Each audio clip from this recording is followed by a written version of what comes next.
शासनाने पीओपीची बंदी उठवल्यानंतर मूर्तिकारांना मोठा दिलासा मिळालेला आहे। सर्वाधिक मूर्त्या बनवण्याचा विक्रमी उद्दिष्ट या मूर्तिकारांकडे दिसते। सध्या मूर्तिकार शेवटचा हात अंतिम टप्प्यात या ठिकाणी करताना दिसत आहे। जळगावच्या मुक्ताईनगर परिसरात आपण आहोत। जळगावातील अत्यंत महत्त्वाचं मानल्या जाणारं मुक्ताईनगर शहर आहे। या शहरात तालुक्यासह ग्रामीण भागात लागणाऱ्या मूर्त्या ह्या वेळेस कशा प्रकारे बनवण्यात आलेल्या आहेत हे या ठिकाणी दाखवण्याचा प्रयत्न आपण करतोय। आणि शासनाच्या वतीने पीओपीची बंदी उठवली त्यामुळे दिलासा मानल्याचं चित्र आहे। आपल्यासोबत मूर्तिकार आहेत।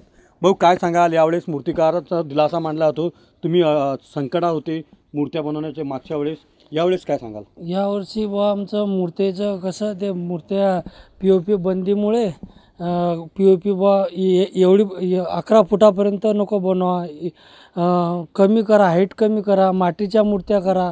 आम्ही मूर्तिकार लोक आम्ही लोन घेऊन काढून आम्ही व्यवसाय करतो।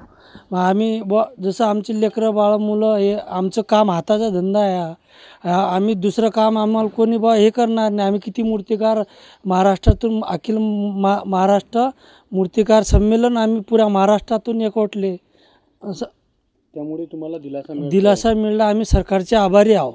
यावेळेस तुम्ही काय सांगाल, नेमकं मागण्या आहेत का, किती काय महागाई वाढलेली आहे तसं काही? यामुळे पीओपीमुळे आमचं टाईम भेटला नाही आम्हाला मूर्ती बनवायला।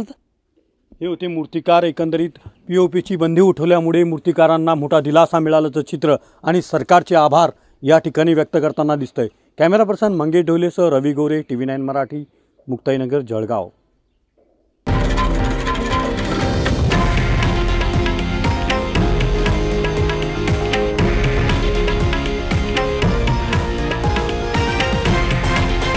हे आहे देशातील नंबर 1 न्यूज नेटवर्क आणि आपण पाहत आहात TV9 मराठी, एकमेव।